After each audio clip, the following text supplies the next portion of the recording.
Prejudice builds walls and tries to strip others of their dignity. Compassion moves us to stand with others in their suffering and to take action, binding us all together.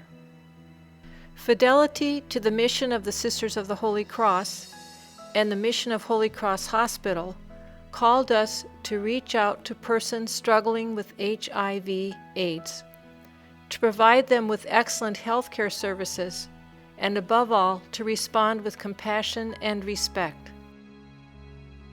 It was natural that we, Sisters of the Holy Cross, would provide care for people with this frightening new illness called AIDS.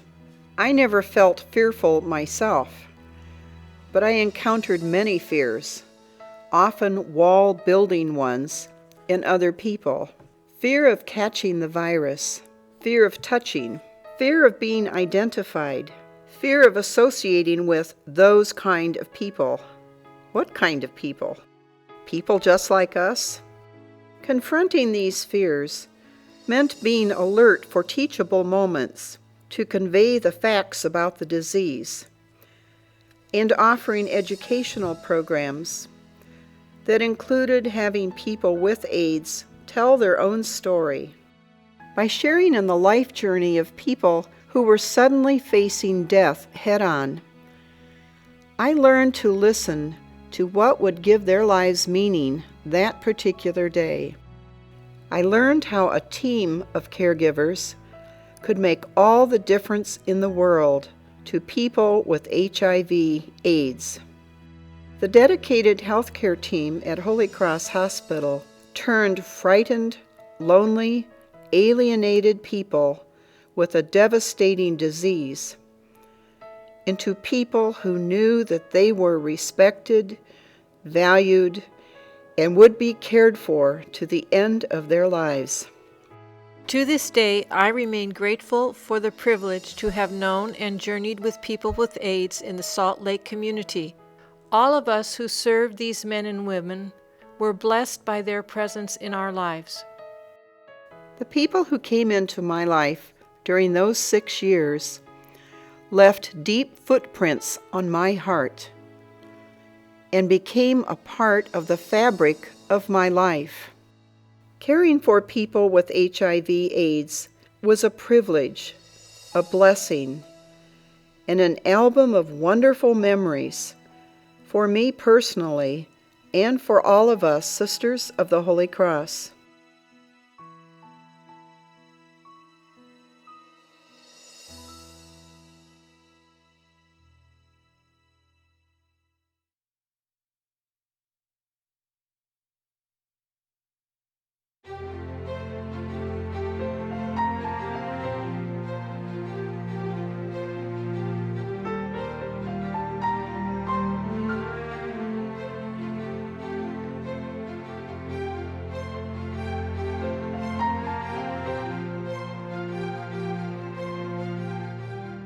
In 1981, about the time AIDS began appearing in California, Dr. Kristen Reese arrived in Salt Lake City with a desire to pursue her training as a specialist in infectious diseases.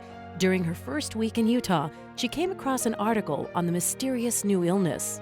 I thought, well, that looks like an interesting illness. So I was a little whacked. I just thought it was going to be the most interesting thing that there ever was. And I wasn't aware there was going to be such a social aspect to it at the time. 2 years later, after going into private practice at Holy Cross Hospital as an infectious disease expert, Dr. Reese found herself in the midst of the social and medical controversies surrounding HIV/AIDS. Because many of the initial cases involved drug abusers and gay men, social prejudices were arising. Scientifically, however, it was quickly becoming clear that the disease did not discriminate. Fortunately for those along the Wasatch Front infected with HIV and AIDS, neither did Dr. Reese. Everybody has equal value. You don't turn people away because they happen to have an illness. Not everyone practicing medicine agreed. I had them tell me I was crazy. In fact, one of my acquaintances still now today, we bumped into each other in the street back in the 80s, and she says, I don't know which is worse, my cancer patients or your HIV patients. She says, oh, it's worse for me to take care of the cancer patients because yours deserved what they got. And that person never even blinked an eye and knew what a horrible thing they had said, I thought anyway. Often when the prejudices weren't being said, they were being shown, even within the Salt Lake medical community. At that time, nobody wanted to see any of them. I was really just doing what I thought was the right thing to do. When you have a sick group, you take care of them. By 1985, Dr. Reese and her colleagues at Holy Cross Hospital had 50 patients being treated for HIV. The influx of AIDS patients meant a tremendous amount of work for the staff at Holy Cross. Dr. Reese recalls often spending her lunch hour checking on patients at home. Because healthcare facilities refused to accept HIV-positive residents, she would also spend weekends making house calls to ensure her patients had the basic necessities. Took care of these people, and it became almost a passion. And everyone that was involved in the work, they had such passion for taking care of these people that was so touching and still is. And I think one should always have a passion for what they do. Maintaining that passion while sustaining the tireless effort required to care for her patients came at a price for the selfless and humble physician. What Dr. Reese experienced during the onset of the AIDS epidemic left her with what she describes as almost a post-traumatic stress disorder. It's really hard to explain this to anybody else that hasn't been in that particular epidemic. And in the end, the most important thing that did is it makes you different so that you're never the same again. But at the same time, it makes you a better person.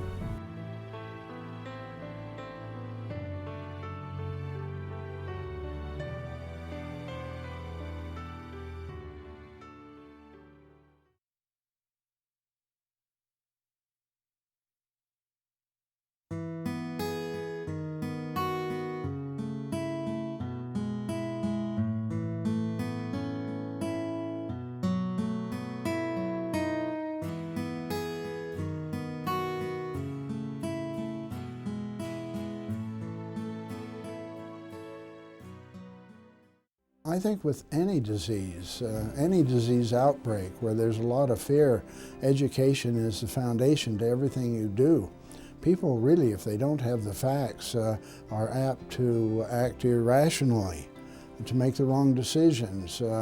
That's where we begin to persecute and reach out and get involved in all sorts of behaviors that aren't becoming and aren't conducive to getting the epidemic under control.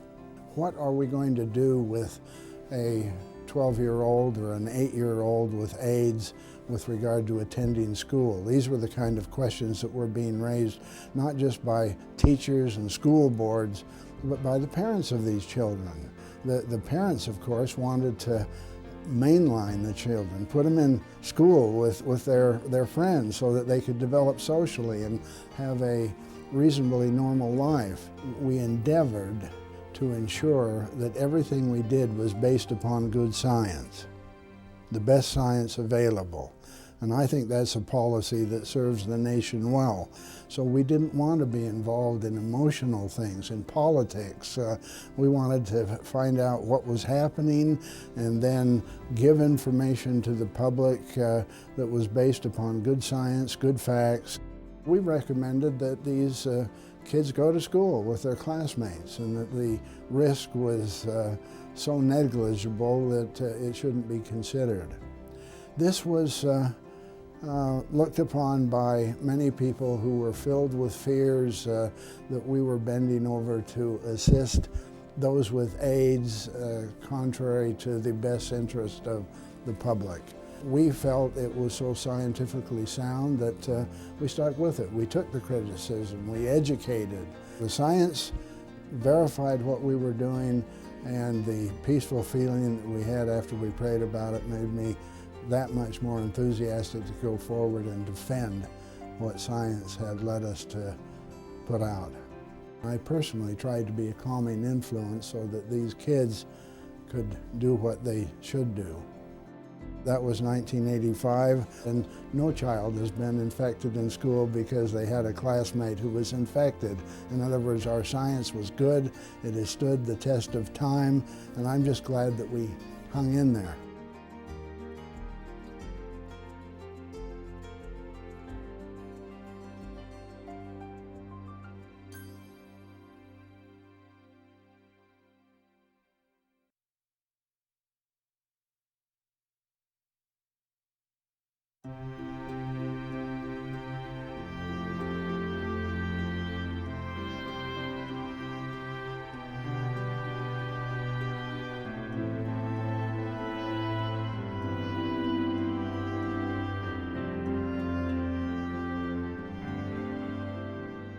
On the morning of May 16, 1990, as the Senate prepared to debate a bill that would offer AIDS patients across the country better access to health care, the Senate chaplain noted in his morning prayer that rarely will the Senate be called upon to deal with an issue more complicated by prejudice, fear, and emotion, nor more presently or potentially destructive than the issue of AIDS.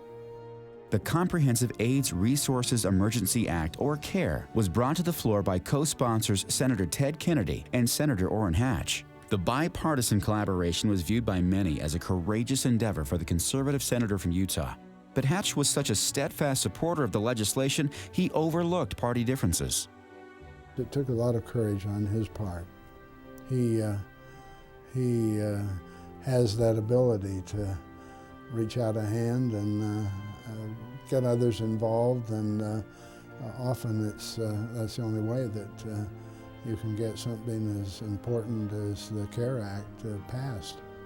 That a bill on such a heated topic would pass the Senate by the large margin of 95-4 was the direct result of successful efforts to build strong bipartisan support over the preceding weeks and months. During his final speech of the Senate floor debate, the vocally supportive Hatch offered this thought: "I think this bill is a fitting tribute to Ryan White, although it's not nearly what he deserves. But it is one of the finest pieces of legislation to come out of this body." It had such a major effect upon so many people because its main target were individuals and families that were being affected by the AIDS epidemic.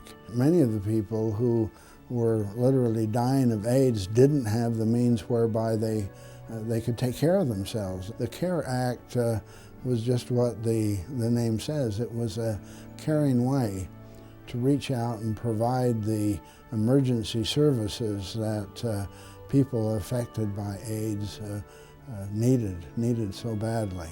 So I think it was a great step forward to have that legislation in place. Overall, without it, we wouldn't be able to do what we do today.